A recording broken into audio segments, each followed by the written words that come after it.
Innal hamdalillah nahmaduhu wa nasta'inuhu wa nastaghfiruh wa na'udzu billahi min syururi anfusina wa min sayyiati a'malina yahdihillahu fala mudilla lahu wa may yudlil fala hadiya lahu. Asyhadu an la ilaha illallah wa asyhadu anna Muhammadan abduhu wa rasuluh.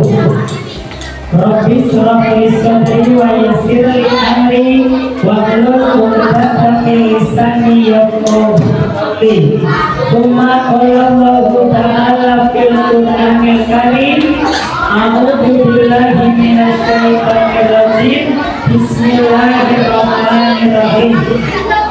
Inna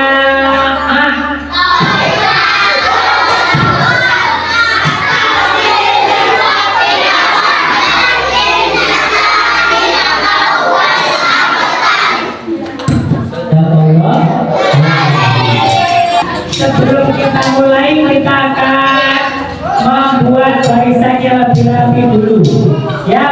Oke teman-teman, sekarang silakan stand up please, berdiri, cari kelompok 10-10 ya.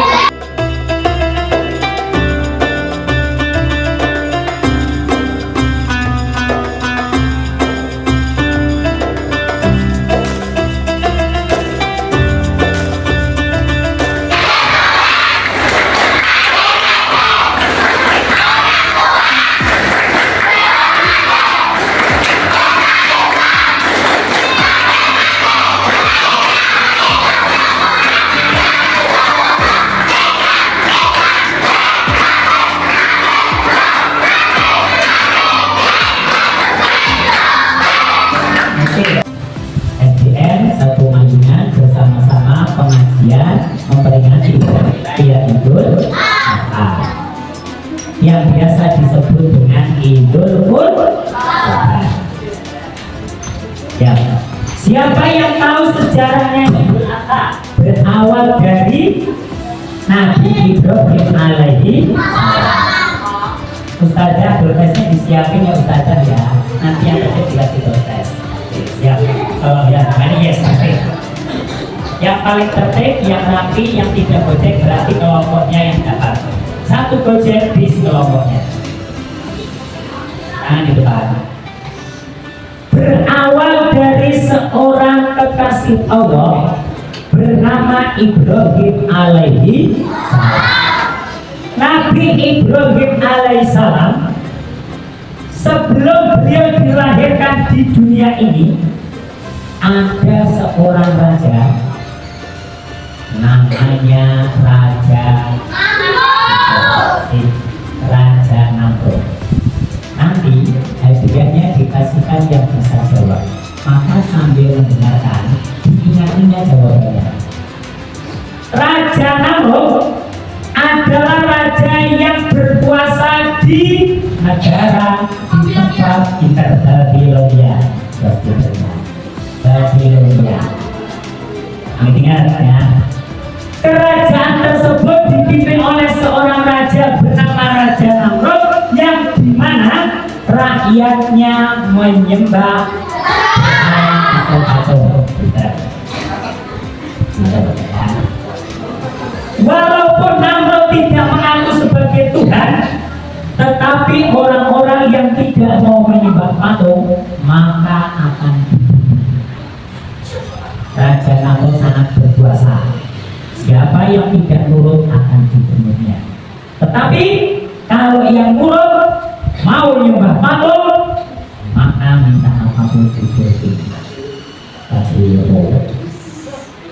Dan waktu itu Raja Namrud yang sedang tidur, beliau bermimpi. Ada yang tahu mimpinya apa?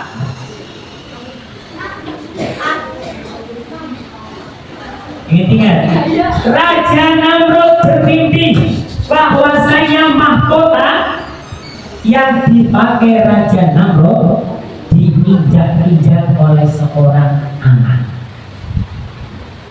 Akhirnya Raja Namrud terbangun dari tidurnya dan mengumpulkan orang-orang yang bisa menafsirkan mimpi. Raja Namrud bikin Wahai semua yang ada di sini, tolong tafsirkan mimpiku. Semalam saya bermimpi kalau mahkota yang saya pakai diinjak-injak oleh seorang anak laki-laki. Apa artinya? Artinya apa? Ada yang jawab, Raja Namrud, itu artinya berarti akan lahir seorang anak laki-laki yang dimana anak laki-laki itu akan menghancurkan negara ini, menghancurkan kerajaan ini.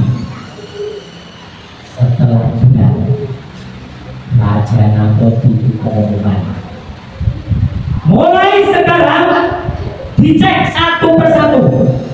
Kalau ada orang yang sedang hamil, nanti anaknya laki-laki, maka harus dimatikan.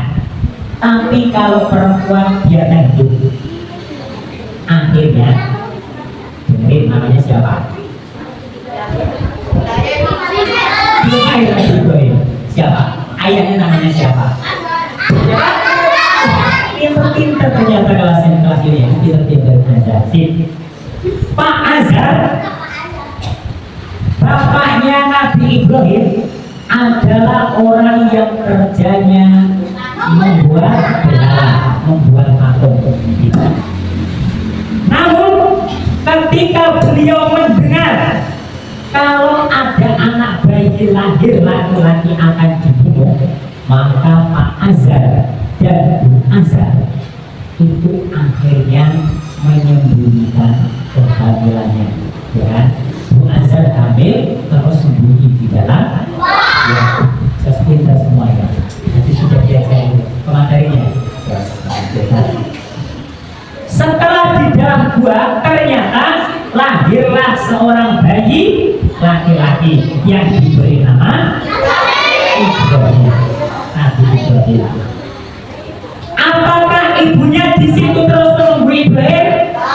Tidak. Ibrahim ditinggal sendirian. Hanya sesekali dilihat.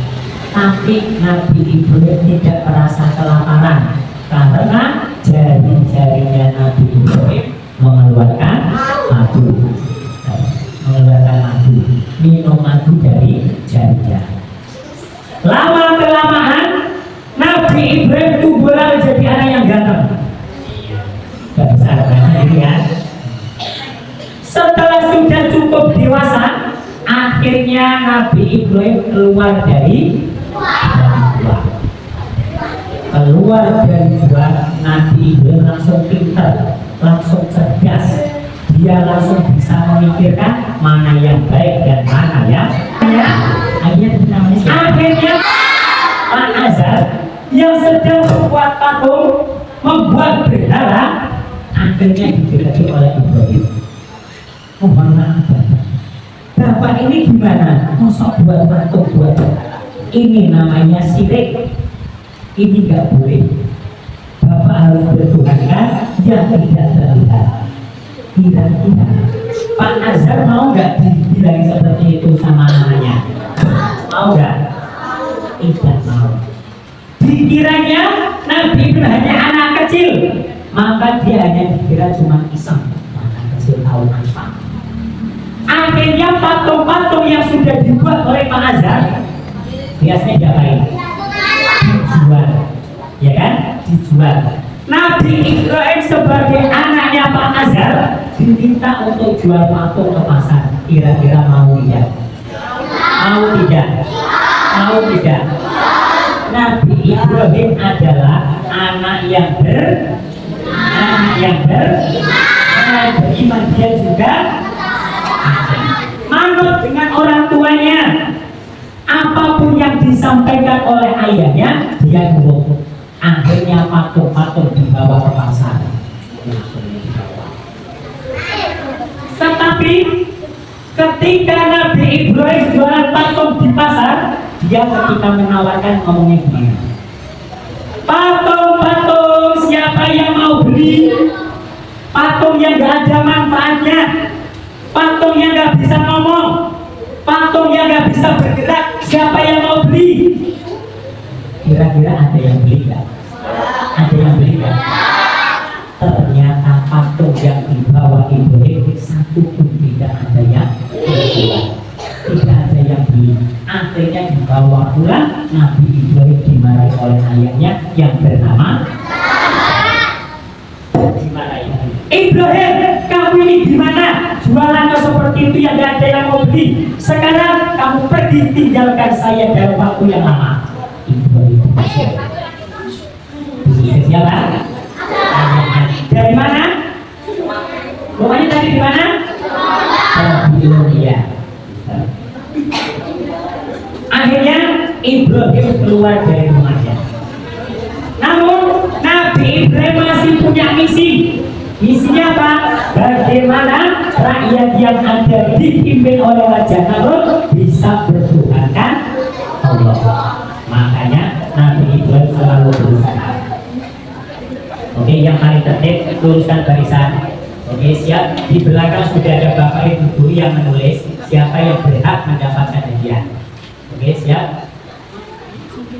Ada ke depan. Akhirnya Nabi Ibrahim ketika sudah dewasa, beliau mendakwahkan mencari Tuhan. Setiap malam Nabi Ibrahim melihat langit. Di atas langit terlihat bintang-bintang.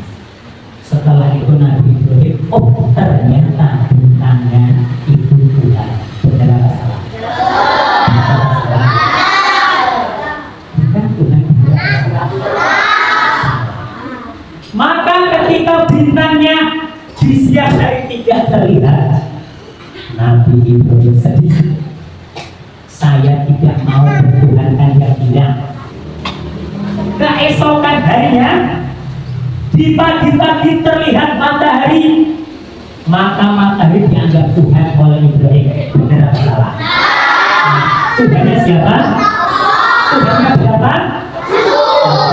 Tuhanku hanya satu, tiada bersekutu.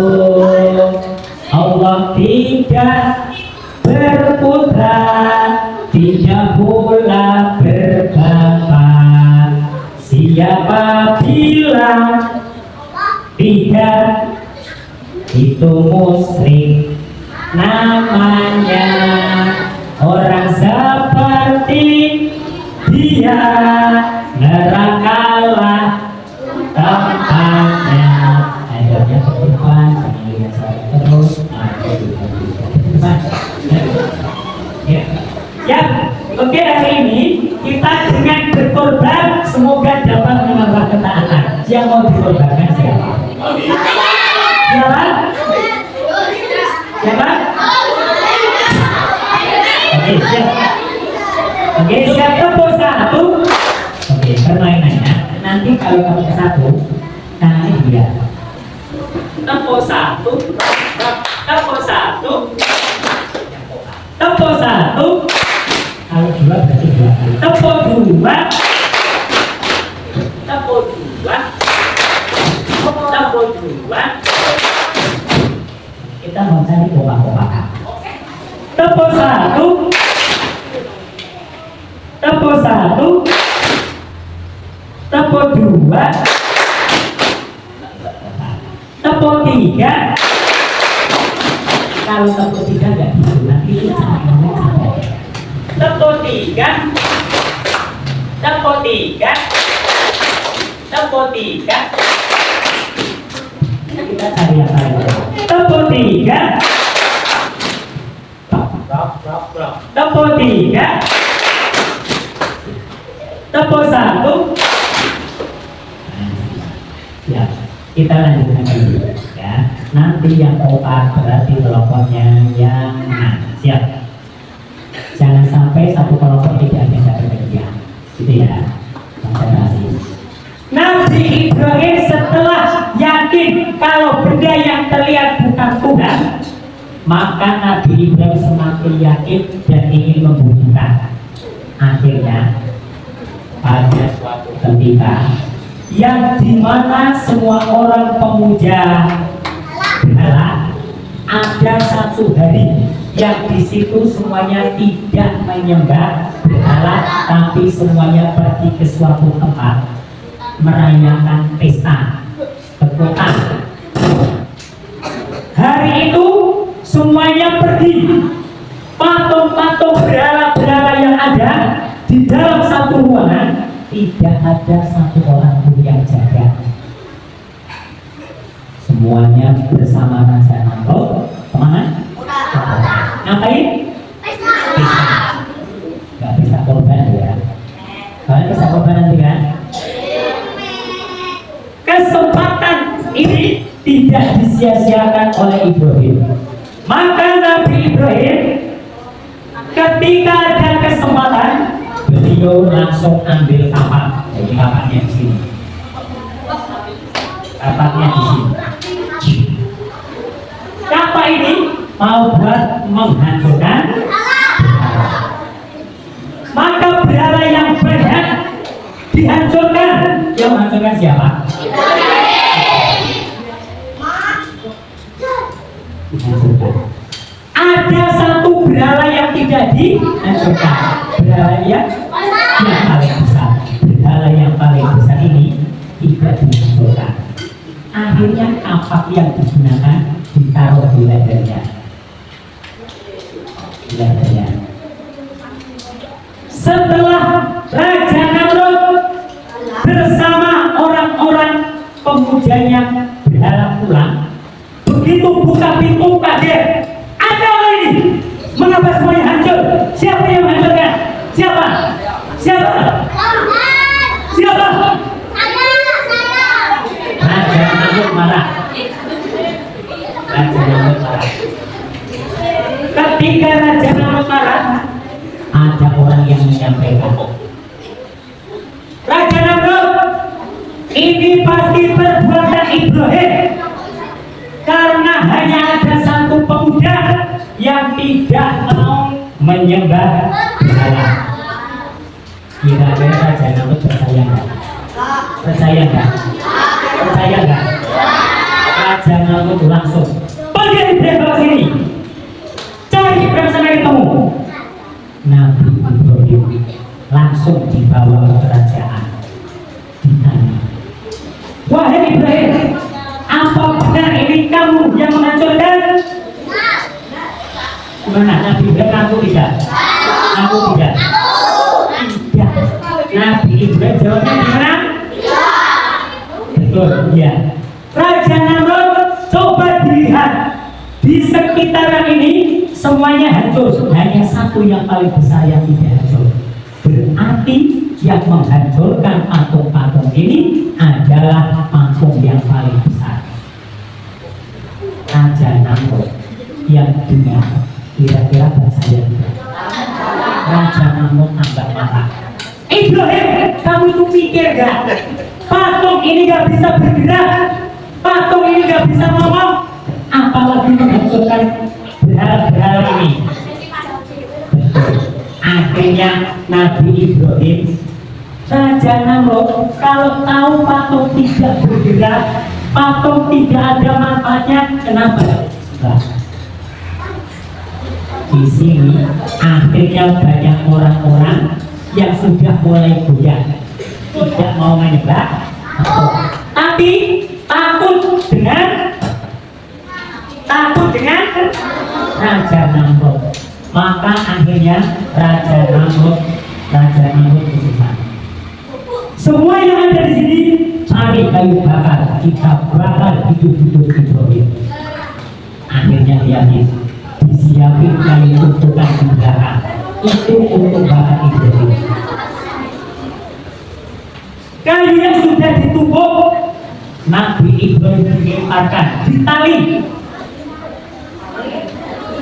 Ternyata di situ ada satu hewan yang ngapain? Burung pipit ngapain?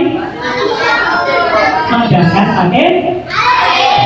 Ada satu lagi hewan yang suka ngapain? Bisa ngapain? Ngapain? Minum gitu ya, didamu-damu gitu, airnya jadi besar. Berarti yang jahat burung pipit apa cicak?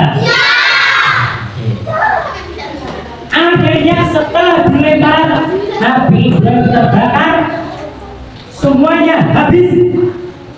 Ternyata setelah kayu habis, tali juga terbakar, keluarlah Nabi Ibrahim yang masih utuh tanpa sedikit pun yang terbakar, kecuali hanya talinya. Ini namanya mukjizat Nabi Ibrahim. Yang soal pertama, tepuk satu. Hadiahnya baru disiapkan. Konsen yang dapat hadiah kelompok mana? Kita cek.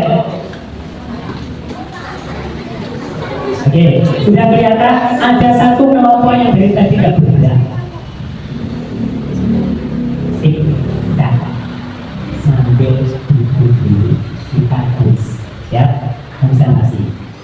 Nabi Ibrahim adalah putra dari Pak Azhar.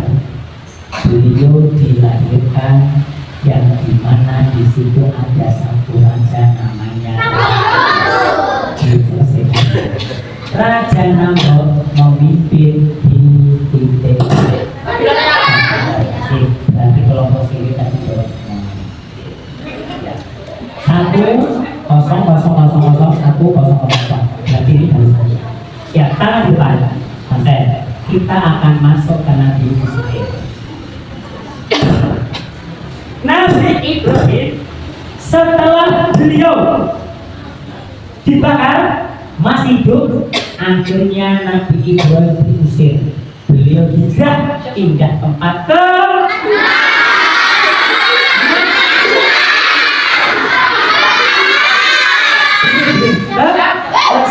Palestina. Itu ya, ke Palestina. Beliau punya istri namanya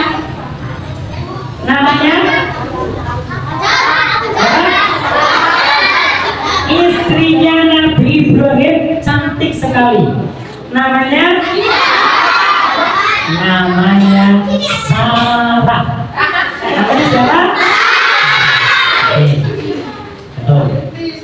Bersama Ibu Sarah, Pak Ibrahim, Nabi Ibrahim sampai usianya mendekati 100, beliau belum dikaruniai belum punya anak.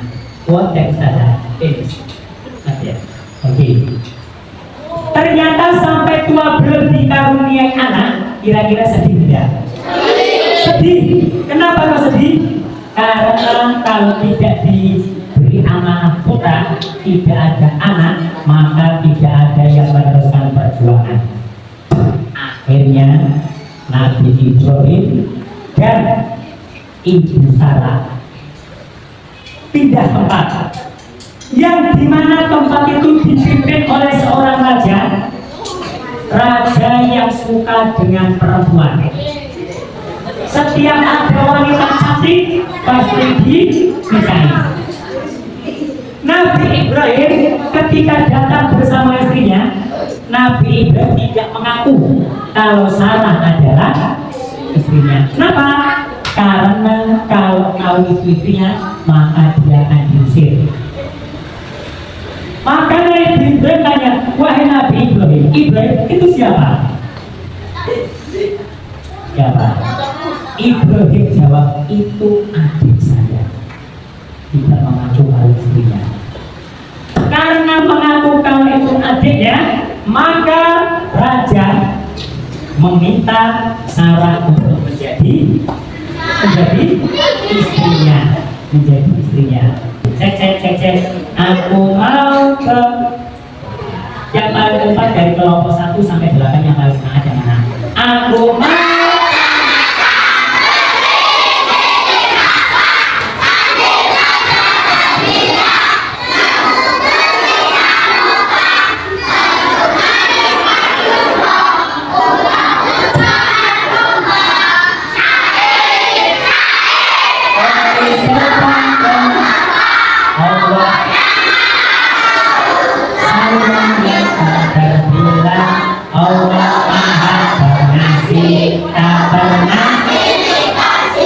Allah yang maha tahu tanpa diberitahu. Allah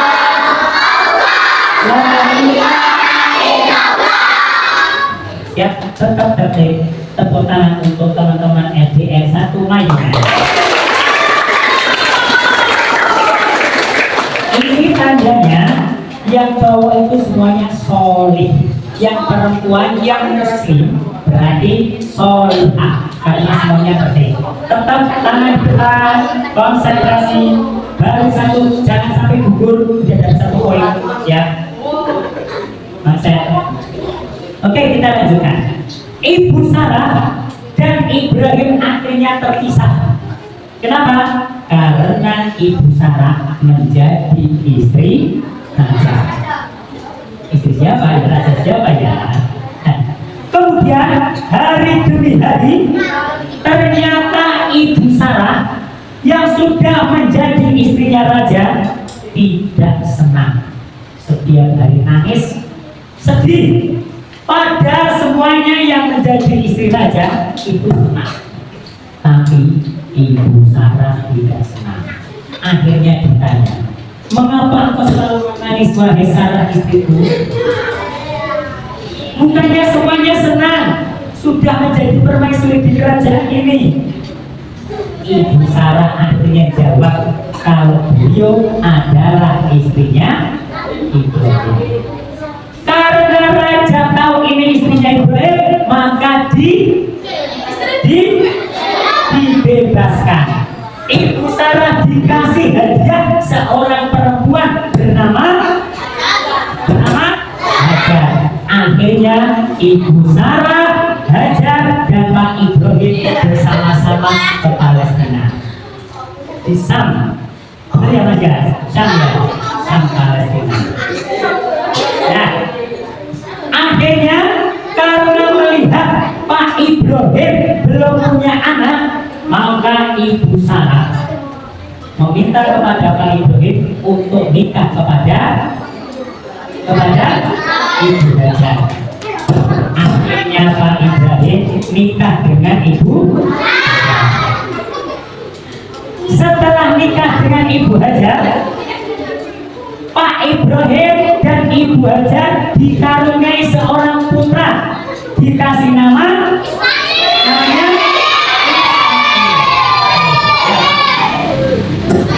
sekarang Ismail. Ismail mana? Ismail, Ibrahim, dan Ibu Hajar bertiga diminta untuk pindah tempat, hijrah.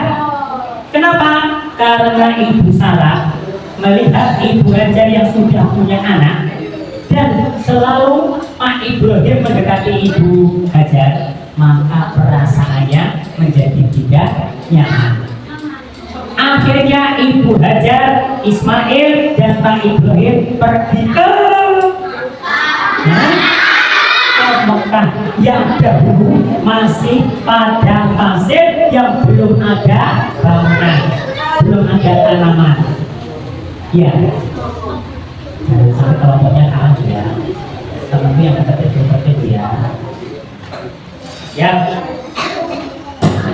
Ibu Hajar, Pak Ibrahim, dan Ismail semuanya pergi dengan mengendarai membawa bekal. Setelah sampai di Mekah, dibuatin apa? Buat apa? Buat tenda. Dan akhirnya lama-kelamaan Ibrahim harus kembali ke Palestina. Yang ditinggal siapa? Ismail dan Ibu Hajar. Ibu Hajar dan Ismail yang ditinggal di Mekah, ternyata bekalnya lama-kelamaan habis.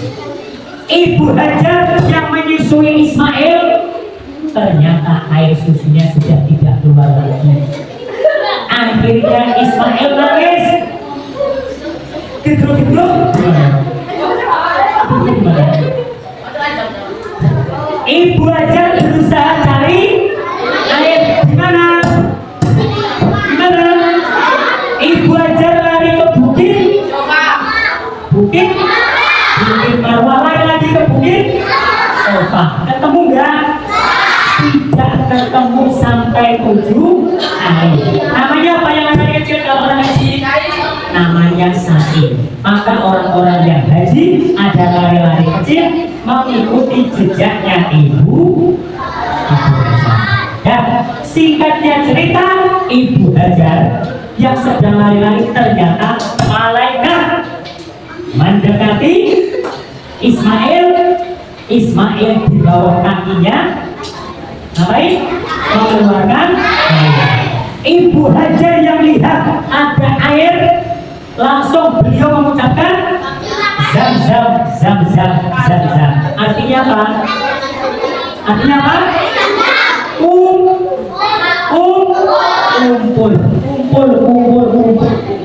Air zam-zamnya berkumpul. Nah, disebutkan ya, setelah mendapatkan air zam-zam, akhirnya banyak burung yang datang, banyak orang-orang yang datang, dan setiap orang datang minta izin kepada Ibu Hajar. Oke, nanti ada satu kelompok yang tidak dapat ya. Kenapa? Saya dapat cowok, masa asik sendiri. Biasanya dia suka jagoan, cowok ya yang tertib ya. Masa cowoknya tertib semua. Ada saya yang kan belum malu, ya kan?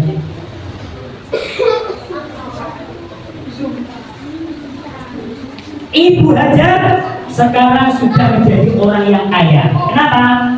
Karena berkat beliau dekat air zam-zam, di situ tambah makmur, beliau mempunyai hewan ternak banyak. Pekerjaannya beliau menggembala kambing. Ibrahim yang lama tidak bertemu dengan anaknya, ternyata anaknya sudah besar, ganteng. Sudah besar. Akhirnya beliau datang berangkat dari Palestina menuju ke Mekah. Kaget, ternyata Mekah sudah berubah. Yang dulunya tidak ada tanaman, tidak ada bangunan, sekarang sudah ada tanaman dan bangunan. Akhirnya tanya, mohon maaf Bu, kamu kenal gak sama yang namanya Hajar? Kenal gak anak yang namanya Ismail? Orang-orang yang ditanya jawab, Ismail dan Hajar adalah pemilik air. Beliau sekarang di sana, di suatu tempat di Padang Arafah. Ngapain? Menggembala. Akhirnya Ibrahim nyusul, setelah bertemu dengan anaknya maka langsung dipeluk. Dipeluk kan? Setelah bertemu anaknya. Akhirnya setelah bertemu perjalanan panjang, beliau capek tidur. Tidur di mana? Tidur di mana? Tidur di Muzdalifah, istirahat. Ternyata Ibrahim mimpi. Mimpinya apa? Dalam mimpinya beliau harus menyembelih anaknya yang bernama. Siap-siap beliau yang mau disembelih ya. Bentar lagi mau disembelih.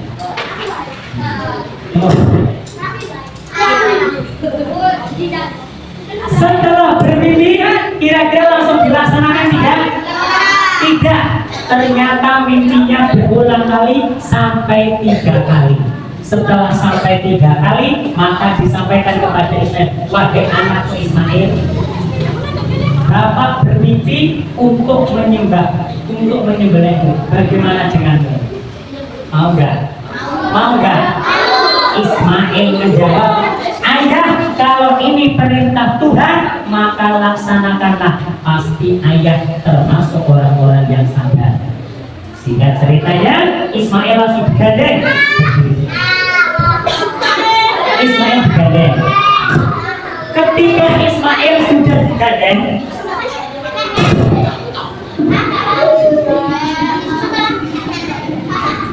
Ismail ditidurkan.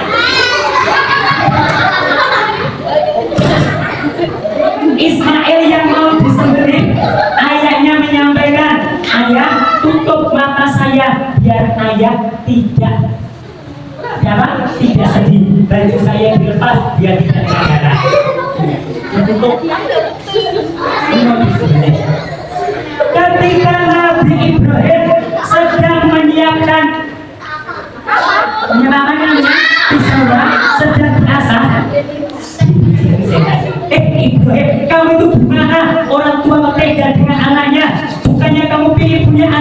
sudah punya anak malah di akhirnya Pak siapa? Siapa namanya? Pak Ibrahim ngambil batu, dilempar batunya. Allah Akbar. Jadi apa? Lempar juga.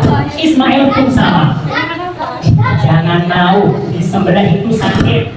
Kamu tuh orang kamu tega sekali. Tahu kalau ini yang disini setan, maka Ismail juga akan lempar batu. Allah Akbar.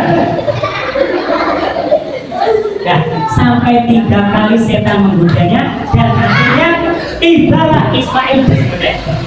Ketika Ismail mau disembelih, maka ternyata di situ datanglah malaikat yang membawa seekor kambing besar.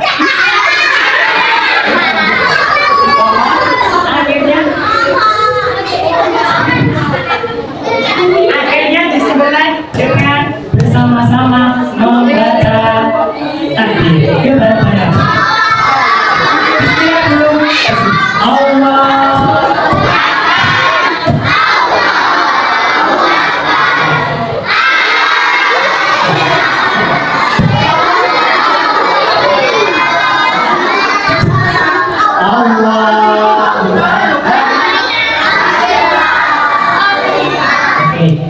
Ya teman-teman ya, kisahnya tidak ada yang menyenangkan, tidak ada lucu-lucunya. Kenapa? Karena ini kisah tentang Nabi. Kalau dibuat lucu Nabi tidak namanya bukan kisah Nabi lagi, gitu ya. Itu tadi kisahnya Nabi Ibrahim dan Nabi Ismail alaihi. Semoga semuanya yang hadir di pagi hari ini menjadi anak yang soleh dan solehah, mendapatkan menambahkan ketaatan iman kita kepada Allah. Oke, yang terakhir tepuk satu, yang paling kompak yang juara, yang paling kompak yang juara. Lagi tepuk satu, tepuk dua, tepuk dua, tepuk tiga, tepuk tiga. Terakhir tepuk satu. Oke, dari kami cukup sekian. Banyak salah maaf. Assalamualaikum warahmatullahi wabarakatuh.